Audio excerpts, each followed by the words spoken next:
This year, it's my mission to read down my physical TBR. Hi, I'm Alex, this is Pucksandpaperbacks, and welcome to another edition of my new series, TBR Tackle, where I tackle my physical TBR 2 books at a time, but with a twist. In this episode, I am reading from authors I've only read one book from.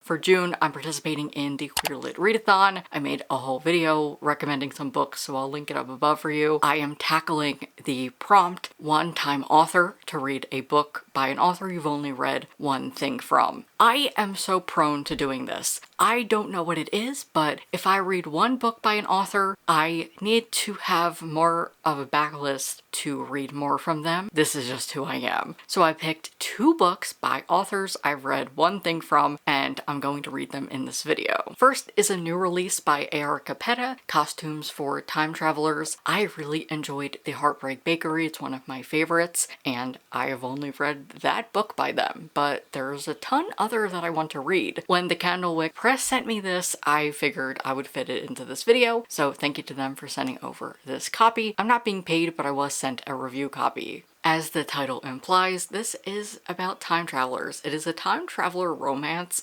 set in a fantasy world called Pocket. It's the town travelers first reach after they stumble away from their home time. It's the place a traveler must, with only one known exception, pass through on their way to any other Wren. So this is all about time travel, and I'm really excited to get into it. And next, I'm just going to be honest, I am ashamed that I've only read one book by this author. This is Freshwater by Akwaeke Emezi. I got the audiobook as well. I've had this sitting on my shelf for way too long, and it's time to finally tackle it. I only read Pet by Akwaeke Emezi, and that felt wrong. I swore that I had read more books by them, but I haven't.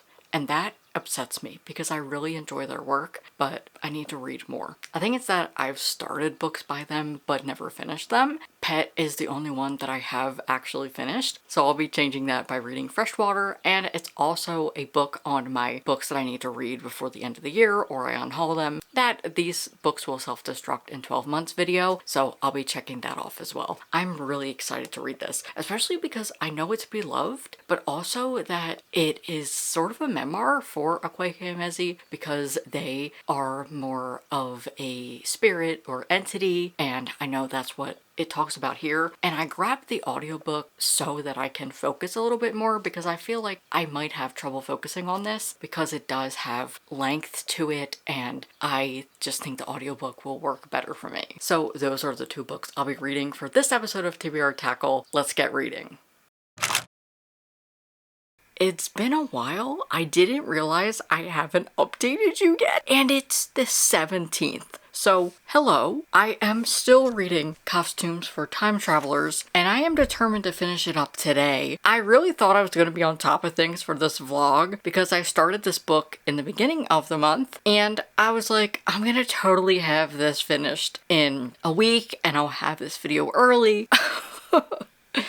That didn't happen. I am just going through it. Honestly, my anxiety has been so high. I just don't know how anybody is able to function and focus right now with the ICE raids. Palestine is still in a genocide and being starved. I don't know how anybody goes on with their day and focuses on reading and hobbies. I know that's important to do, but my mind has just been other places. Currently, as of today, I have read 1 book this month. 1.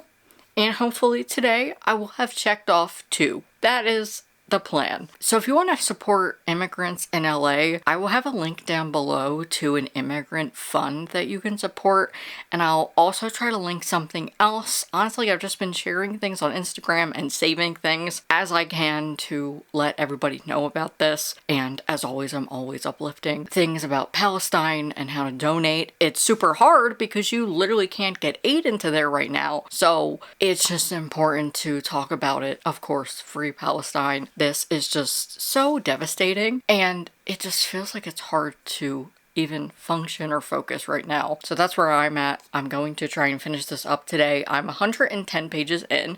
I got there last night, and I think it's just taking me a while because I'm enjoying the story. It's engrossing me enough, but it's a fantasy world, and I'm still trying to figure out the workings of time travel because we have time wardens who are like the bad guys and other type of words. I don't read fantasy often. When it comes to a non-contemporary world, I'm lost. So it's taking me longer to read because I'm trying to understand everything. However, the queerness is so normalized and I'm loving that. We also are seeing different time periods. I also think the banter is really funny between Fawkes and Callisto because Callisto is very close-minded, I would say. They are very strict and blunt, but for Fawkes, they're very chill and definitely some opposites attract here. Callisto is so anxious about everything going on and Fawkes is just like, yeah, I've done this before. It's fine. So I am enjoying it. It's just very slow. And like I said, it's really hard to focus at the moment. So I figured I would update you since I haven't. I really thought that I did, but I looked through all my clips and I haven't. But I'm gonna go read and I will come back with my final updates on costumes for time travelers. The next morning. Hi, last night I finished Costumes for Time Travelers, Let's Chat. Like I said, Candlewick Press sent me a copy of this for review. All of my thoughts are honest and I'm not being paid. I thought this was really cute. It's a YA love story with time travel. The bulk of the story is following Fawkes and Callisto. Fawkes ends up in Pocket, Callisto's town. This is where time travelers begin before they go off on their time traveling quests. So Fawkes is a time savant and he stumbles into Pocket and meets Callisto. While there, he tells Callisto he already knows them. They have met once before, but Callisto doesn't know this. When catastrophe strikes, Callisto goes to join Fawkes on his journey to stop the Time Wardens. There's a lot going on in here and I don't know what is a spoiler and what isn't, so I'm going to try my best to not spoil this book, but I thought it was really cute. I will say at the beginning it was hard to understand the world and I think I still am a little confused. However, I am not somebody that reads this genre, so it could be me and not the book, but I have seen reviews of people saying that, so maybe it's not just me. Queerness and transness is normalized in this world, which I love. Capetta does that a lot in their works, which is great. I wanted to say this was a T for T romance, though it's not explicit. I was able to infer some things. Callisto's pronouns are they, them. That doesn't always mean that they are non-binary, but it could, especially because it talks about gifted names. That is something in the world where you don't have a chosen name. You are gifted that name. And for Fawkes, there's a scene where Callisto is making him a costume and it says that he is removing a chest binding. So I believe there's a T for T romance, which is really sweet. However, it doesn't talk about transness or anything like that. Everything is normalized and that is such a treat. This does have some low stakes, but it does talk about fascism. The Time Wardens want to eradicate the travelers, and that is a big plot line in this book, so I'll bring that up because you might not want to read about that, but I still think it was well done, and I liked the battle scenes. That was fun. This is a short and sweet book, and I thought that it was good. I don't know if it was my favorite thing, but I am glad I read it, and I would recommend it if you want to read a light time travel book. So if anything that I said about this book you were interested in, or you have more questions, definitely let me know in the comments, and I'll try to answer them as best as I can. If you like A.R. Capetta and you like their fantasy worlds and their writing and characters, I think you'll enjoy this. Like I said, I enjoyed it. I do like the time travel elements. There are different times that we go to. We also are in the 1990s, 1999 to be exact, and I thought that was hilarious because they have to fit the part. And the whole book talks about fashion as culture and different eras, which was my favorite part of the book. I loved seeing how fashion changed and evolved through time, but how the characters had to wear a certain thing to blend in with that time. I thought that was really good, and the descriptions were great. The writing was fantastic. I had a lot of fun with this, even though it was hard to read at times because I was confused. At the end, I was grinning ear to ear because I thought it was really cute. And it's YA, so it's light. It's not anxiety-inducing or too heavy. So those are all my thoughts on Costumes for Time Travelers. Now to the next book. Now I can officially start Freshwater by Akwaeke Emezi. I can't lie, I am intimidated by this book. I just feel like it might be too heavy for my brain to process, but I really hope I'm wrong. It's Wednesday and I host live reading sprints here on my channel, so I'm gonna try and get into a good chunk of this book while I'm on sprints. Much later. So, power's out. My power has been out since last night around like 5 p.m. A storm hit. It was very short but impactful. A bunch of trees are down and I have been without power, therefore not able to listen to my audiobook, which is such a bummer because Akwaeke Emezi is their narrator. But I have gotten some reading in. I am 50 pages into Freshwater. This is actually their debut novel. It's beautifully written and I'm having a great time. I just wish I had the audiobook, and I know that that is not the problem right now that I should be focusing on. I'm glad that the house wasn't hit and everybody is okay. There is a lot of damage in my neighborhood and area, but it could have been worse. Nobody was prepared for this at all. Even the meteorologist, nobody was even expecting this. We knew we were getting rain, but didn't know it would end up like this. Therefore, I was not prepared. My computer is at like 20% charge. I was charging it and then the power went out. I have since unplugged it so that nothing happens, but I was able to charge my phone through my computer, thankfully. This means I can't post my video tomorrow because I can't edit. It's really a shame. In the meantime, I will read Freshwater physically. It's such a bummer because I wanted to listen to the audiobook and I was enjoying what I had read at the audiobook, but I wanted more. I can't really talk about the book so far because I'm only 50 pages in, so I will update with an actual reading update when I get to the 50% mark, but I am enjoying it. The writing is so good and I still can't believe this is their debut novel.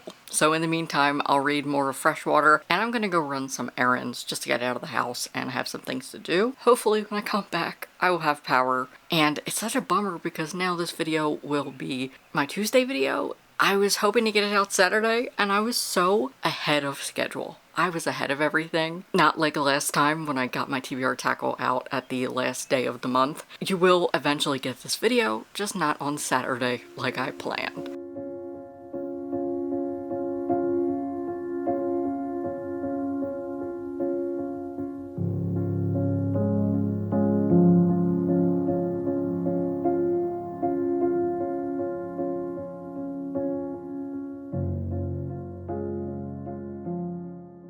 Day 4 of no power, but I did finish up Freshwater by Akwaeke Emezi, and it was fantastic. We are following Ida, a young girl who ends up experiencing a traumatic event and a god starts to form within her. This then translates to multiple personalities, and I thought it was beautifully written. We get to see so many perspectives from Ida, from from the different personalities, and I liked just getting to see Ida grow as a character. I just thought it was written so well. I liked the organization and getting to learn and see the different personalities form and how one is evil and they take over Ida's body and do some horrific things to her. Then we see Ida realizing their gender identity. We have a medical transition and gender dysphoria discussed, but I just still cannot get over the way this was written and organized. I don't even know how to properly explain it because it's just the type of book that takes you on a ride. And I also think it's good to not know too much before going into it, but I am so shocked by this, and of course, I loved it. I can't wait to read more Akwaeke Emezi and books like this. I would love to try out Little Rot next, because I just have a feeling it's similar. I'm not sure. If you've read it, definitely let me know. I don't really have anything too prolific to say, but this was just fantastic. That's all I can think about, and I still cannot believe this is their debut novel. And I highly recommend it if you haven't read it yet. I just think the writing alone is what will grip you. Also, the fact that I was able to read it within the span of like 3 days is pretty good. However, I am still bummed I didn't get to the audio. It is narrated by Akwaeke Emezi, so I definitely will have to find a time to reread this and do the audio version. That's going to do it for this episode of TBR Tackle. I just want to thank everybody on Instagram who have been helping me out during my power outage. 2 people donated $20 to me through Venmo, and that went so far. I was able to get some breakfast and coffee. We have to fill our whole fridge back up, and it's really rough. But again, I'm glad that no houses or body was affected. No injuries or anything. Everybody's good. That is the best takeaway from this, but it still sucks. I will say I can't wait for the power to get back on. But again, I just wanted to thank everybody who has helped and maybe just reached out. It means the world to me. Thank you so much. Now let's wrap up this vlog. In this episode of TBR Tackle, I read Costumes for Time Travelers by A.R. Capetta and Freshwater by Akwaeke Emezi. Freshwater is my favorite of the two, but I still enjoyed my reading experience with these. They were just 2 different experiences, things that I don't read very often. Time travel is something I do like to read, but you know I don't like to read fantasy that much. I enjoyed the time travel in here, the light fantasy, the characters, and the romance. And with this, it was so different than anything I've ever read. Like I've already said, the writing was fantastic. And I also like the metaphor of a snake and branching off into new skins. That is a great metaphor for being trans, and I liked seeing that explored. I actually didn't know that there was a snake on the cover at first until I started reading, and I realized that there is. And that's the end of this episode of TBR Tackle. Thanks for following along and for clicking on this video and spending some time with me. I really appreciate it. If you're new here, hi, I'm Alex. This is Pucks and Paperbacks, where I love to shout out about queer and trans books, and it is Pride Month, so you're required to subscribe to me if this is your thing. The subscribe button is down below, and while you're down there, give the video a like and leave a comment. It helps me out a ton. You can just leave a rainbow emoji. Thank you to my top patrons for their support this month. It means a ton. If you would like to support me over on Patreon and receive exclusive content every month, I am doing a sale right now. You get 60% off your first membership under the Paperback Pal or the Bookish bundle tier. You can use code PRIDE60 for 60% off of your first month on the Paperback Pal or Bookish bundle tier. The link is down below. If you would like to watch more, I will link the first episode of TBR Tackle here if you missed it, and you can subscribe there. Bye.